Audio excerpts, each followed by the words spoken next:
హల్లెలూయా, దేవునికి స్తోత్రం. అందరికీ నూతన సంవత్సర శుభాకాంక్షలు. మనము వాక్యోపదేశంలోనికి వెళ్లే ముందరగా మనము ప్రార్థించుకుందాం. ప్రభువా, దేవా, సర్వాధికారి, మాకు ఇంకొకసారి ప్రార్థించుకునేందుకు అవకాశం ఇచ్చినందుకు వందనాలు తండ్రి. మీరు మా కొరకే చేసిన ప్రతి ఒక్క మేలుని బట్టి మీకు వందనాలు, స్తుతులు, స్తోత్రాలు తండ్రి. మేము మీరు మమ్మల్ని ఇన్ని సంవత్సరాలుగా కాచి కాపాడుతూ వస్తున్నందుకు వందనాలు తండ్రి. మేము మరొక సంవత్సరంలోనికి అడుగు పెట్టుచుండగా మీరు మమ్మల్ని గొప్పగా ఆశీర్వదించండి, ఎల్లప్పుడూ తోడుండి నడిపించండి. మేము కూడా ఆత్మలో ప్రతిరోజు ఎదుగుతూ మేము ఆత్మలో వర్ధిల్లిన కొలది అన్ని విషయాల్లో వర్ధిల్లుచు మేము సౌఖ్యముగా జీవించుటకు సహాయం చేయండి తండ్రి. అలాగే ఇప్పుడు మేము మీ నుండి వినుభవించుండగా మీరు మాతో ఏం మాట్లాడాలనుకుంటున్నారో మేము స్పష్టంగా గ్రహించుటకు, మేము దాన్ని ఆచరణలో పెట్టుటకు మా జీవితాల్లో మీరే తోడుండి నడిపించండి. నజరేయుడైన సర్వశక్తి గల యేసుక్రీస్తు నామంలో ప్రార్థిస్తున్నాం తండ్రి. ఆమేన్. Thank you Jesus. దేవుడు మనల్ని అందరినీ ఆశీర్వదించును గాక. రాబో కాలం గురించి యేసుప్రభు వారు మనకు ఏం చెప్పాలనుకుంటున్నారు అనే దాని గురించి మనం ఇప్పుడు కొన్ని వచనాలు చదువుకొని మనము ధ్యానించుకుందాము. మనము మొట్టమొదటగా ఇర్మియా గ్రంథము 30వ అధ్యాయం 17వ వచనం కనుక చదువుకున్నట్లయితే, వారు ఎవరినూ లక్ష్యపెట్టని సియోననియు వెలివేయబడినదనియు నీకు పేరు పెట్టుచున్నారు. అయితే నేను నీకు ఆరోగ్యము కలుగజేసేదను, నీ గాయములను మాన్పెదను. ఇదే యెహోవా వాక్కు. మనం ఈ వాక్యం చూసుకున్నట్లయితే ఏంటి, మనలో కొంతమందిని లేకుంటే చాలా మందిని కొంతమంది వెలివేసి ఉండవచ్చు. అయితే ఇక్కడ యేసుప్రభు వారు ఏం చెప్తున్నారు, నేను మిమ్మల్ని రెస్టోర్ చేస్తున్నాను. రెస్టోర్ అంటే ఇక్కడ ఏంటంటే అది తిరిగి పొందుకునేలాగా. వెలివేయబడ్డం అంటే ఇక్కడ ఏంటంటే ఒకలాగా పేరు పోగొట్టుకోవడము, లేకుంటే డబ్బులు పోగొట్టుకోవడము, సంథింగ్ అలాగా. అంటే బేసికల్లీ పేరు పోగొట్టుకోవడము, మనల్ని జనులు అంతగా పట్టించుకోకపోవడము, ఇలాంటివి జరుగుతుంటాయి అన్నమాట. అయితే యేసుప్రభు వారు మనకు రాబో కాలం గురించి ఏం చెప్తున్నారంటే, ఇప్పటి నుండి అలాగా ఉండదు, నేను మిమ్మల్ని రెస్టోర్ చేస్తున్నాను. అంటే ఇప్పటి నుండి మీరు వెలివేయబడని వారుగా ఉంటారు. అంటే వెలివేయబడిన వారుగా కాకుండా వెలివేయబడని వారుగా ఉంటారు. అలాగే ఇక్కడ ఏంటి, మీ ద్వారా అంటే మన ద్వారా ఇక్కడ ఏంటంటే అనేక మంది యేసుప్రభు వారిని అంగీకరిస్తారు. అనేక మందిని యేసుప్రభు వారు అంగీకరిస్తారు, ఆయనను సృష్టికర్తగా నమ్ముతారు, వారి రక్షకునిగా నమ్ముతారు. అండ్ అలాగా యేసుప్రభు వారు మనకు చేస్తున్నారు. అండ్ అలాగే ఇక్కడ ఏంటి మనకు ఆరోగ్యాన్ని కూడా ఆయన కలుగజేస్తున్నారు. మన గాయములన్నీ మాన్పివేసి మనకు ఆరోగ్యాన్ని కలుగజేసి, అండ్ ఇక్కడ ఏంటి మనకు మునుపు ఉండేదానికంటే, మనకు మునుపు ఉన్న బలం కంటే అత్యధికమైన బలమును నేను మీకు దయచేస్తాను అని యేసుప్రభు వారు మనకు ఈ మొదటి వాగ్దానం ద్వారా మాట్లాడుతున్నారు. అంటే ఇక్కడ ఏంటి, మన ద్వారా అనేక మంది రక్షింపబడతారు, మన ద్వారా అనేక మంది ఆశీర్వదింపబడతారు. అండ్ మనం కూడా మంచి ఆరోగ్యం కలిగి మనకు మునుపటి రోజుల్లో ఉన్న శక్తి కన్నా, మునుపటి రోజుల్లో ఉన్న బలము కన్నా, మునుపటి రోజుల్లో ఉండే ఆరోగ్యం కన్నా మనకు గొప్ప ఆరోగ్యాన్ని, మంచి ఆరోగ్యాన్ని, గొప్ప బలాన్ని, గొప్ప శక్తిని ఆయన మనకు దయచేస్తాను అని ఇక్కడ యేసుప్రభు వారు క్లియర్గా మనకు మొదటి వాగ్దానం ద్వారా తెలియజేస్తున్నారు. అండ్ మన జీవితంలో ఖచ్చితంగా మనం గొప్ప డెవలప్మెంట్ చూస్తాము. అంటే ఇక్కడ ఏంటి, బేసికల్లీ ఈ వాగ్దానం యొక్క ముఖ్య ఉద్దేశం ఏంటంటే, మనకు మునుపు ఉండేదానికంటే మనకు మంచి పేరు కలుగుతుంది, మన ద్వారా ఆయనను అనేక మంది అంగీకరిస్తారు, మన ద్వారా ఆయనను అనేక మంది నమ్ముతారు. అండ్ మన జీవితాల్లో కూడా మనం గొప్ప డెవలప్మెంట్ అనేది చూస్తాము. అంటే ఇక్కడ ఏంటి, మన ద్వారా అనేక మంది రక్షింపబడతారు, అనేక మంది ఆశీర్వదింపబడతారు, అనేక మంది గొప్ప స్థాయిలో ఉంటారు. అండ్ మనం ఆ తర్వాత రెండో వాగ్దానం కనుక చూసుకున్నట్లయితే, ద్వితీయోపదేశ కాండము 8వ అధ్యాయం 10వ వచనం కనుక చదువుకున్నట్లయితే, నీవు తిని తృప్తి పొంది నీ దేవుడైన యెహోవా నీకు ఇచ్చిన మంచి దేశంను బట్టి ఆయనను స్తుతింపవలెను. ఈ రెండో వాగ్దానం ద్వారా యేసుప్రభు వారు మనకేం తెలియజేస్తున్నారు, సృష్టికర్త అయిన యేసుప్రభు వారు మనల్ని ప్రతి ఒక్క విషయంలో ఆశీర్వదించబోతున్నారు. ప్రతి ఒక్క విషయంలో, అంటే ఆరోగ్యం కావచ్చు, ఐశ్వర్యం కావచ్చు, అంటే డబ్బుల విషయంలో కావచ్చు, లేకుంటే మనం ఎంచుకున్న కెరియర్ విషయంలో కావచ్చు, ప్రతి ఒక్క విషయంలో ఆయన మనల్ని ఆశీర్వదించబోతున్నారు. మనకు ఆరోగ్యము, దీర్ఘాయుషు, ఐశ్వర్యము, క్షేమము, ఘనత ఇవన్నీ కూడా ఉంటాయి. మనకు ఏ విషయంలో కూడా ఎటువంటి లోటు ఉండదు. అంటే ఏ విషయంలో ఏ లేమి కానీ, ఏ కొదువ కానీ లేకుండా ఆయన మనల్ని ఖచ్చితంగా ఆశీర్వదిస్తున్నారు. అండ్ ఇక్కడ మనం చూసుకున్నట్లయితే ఏంటి, ఆయన మనకి ఇచ్చిన మంచి దేశంను బట్టి, అంటే ఇక్కడ ఏంటి మనం ఉండబోయే స్థలంలో కూడా ఆయన మనల్ని ఎక్కడైతే ఉంచబోతున్నారో, ఏ ప్రాంతంలో అయితే మనల్ని ఉంచబోతున్నారో అక్కడ మనకి ఎటువంటి అపోజిషన్ లేకుండా, అంటే ఎవరైనా మనల్ని కించపరచడం కానీ, ఎవరైనా మనల్ని తక్కువగా చూడడం కానీ, లేకుంటే ఎవరైనా అనవసరంగా వచ్చి మనతో వాదించడము, కొట్లాడడము, ఇలాంటివి ఏవీ లేకుండా ప్రతి ఒక్కరు కూడా, అంటే మనలో ఉండే ప్రతి ఒక్కరు కూడా ఆనందంతో, సంతోషంతో సంతోషంతో, శాంతితో, సమాధానంతో జీవించే విధంగా ఆయన ఆశీర్వదించబోతున్నారు.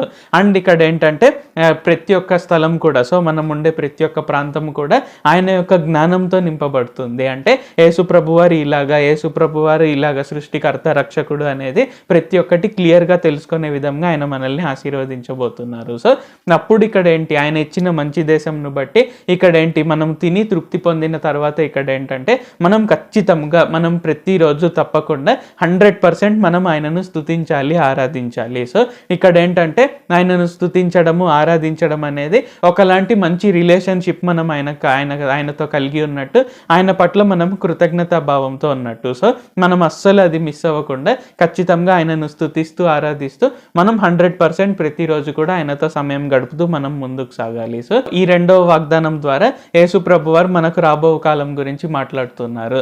అండ్ మనం చివరగా మూడవ వచనం కనుక చదువుకున్నట్లయితే, జకర్యా గ్రంథము 9వ అధ్యాయం 12వ వచనం కనుక చదువుకున్నట్లయితే, బంధకములలో పడియుండియు నిరీక్షణ గలవారలారా మీ కోటను మరలా ప్రవేశించుడి, రెండంతలుగా మీకు మేలు చేసేదనని నేడు నేను మీకు తెలియజేయుచున్నాను.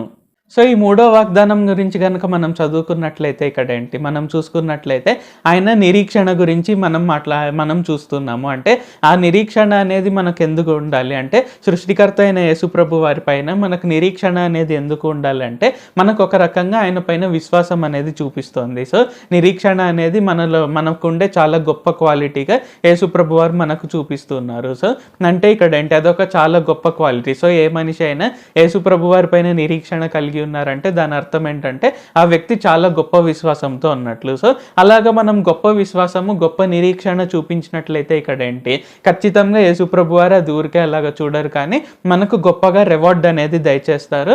అండ్ ఈరోజు ఆయన మనకు తెలియజేస్తున్నారు, డిక్లేర్ చేస్తున్నారు. సో ఈ రోజున నేడు ఆయన మనకేం డిక్లేర్ చేస్తున్నారు అంటే, నేను మీకు రెండంతలుగా మేలు కలుగజేస్తాను అని డిక్లేర్ చేస్తున్నారు. సో మీ కోటను మరలా ప్రవేశించుడే అని ఆయన చెప్తున్నారు. అంటే ఇక్కడ ఏంటి, ఆయన మనకు ఏ వాగ్దానాలు అయితే ఇచ్చారో అవన్నీ ఖచ్చితంగా నెరవేర్పు అనేది జరుగుతుంది. సో ఆ నెరవేర్పులో మనం అడుగు పెడతాము. అండ్ అది ఖచ్చితంగా మనము చూస్తాము, మన భవిష్యత్తు తరాలంతా కూడా చూస్తారు.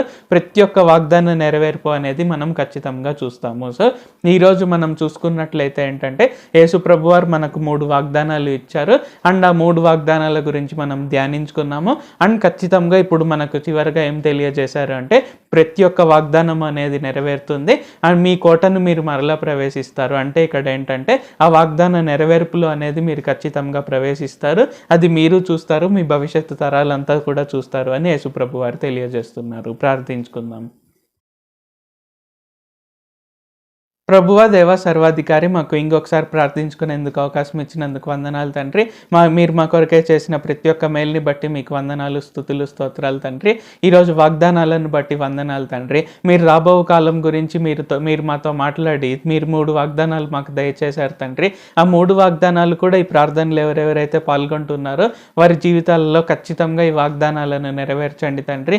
మొదటగా వెలివేయబడిన వారని పేరు పెట్టుచున్నారు, కానీ నేను మీకు ఖచ్చితంగా ఆరోగ్యం కలుగజేస్తాను, మీ గాయములను మాన్పుతాను, ఇదే యెహోవా వాక్కు అని మీరు మాకు తెలియజేశారు తండ్రి. అంటే మేము వెలివేయబడిన వారంగా కాకుండా మేము గొప్ప పేరు కలిగి మా ద్వారా అనేక మంది రక్షింపబడి మిమ్మల్ని నమ్మి ఆ విధంగా ఆశీర్వదింపబడి అండ్ అలాగే మేము కూడా ఆశీర్వదింపబడి ఆరోగ్య విషయంలో ప్రతి ఒక్క విషయంలో మేము ఆశీర్వదింపబడి మేము మునుపు కలిగినటువంటి బలము, శక్తి కంటే మేము ఇప్పుడు ఇంకా రాబోయే కాలంలోనే ఇంకా ఎక్కువగా బలము, శక్తి మేము కలిగి ఉంటాము అని మాకు తెలియజేసినందుకు వందనాలు తండ్రి.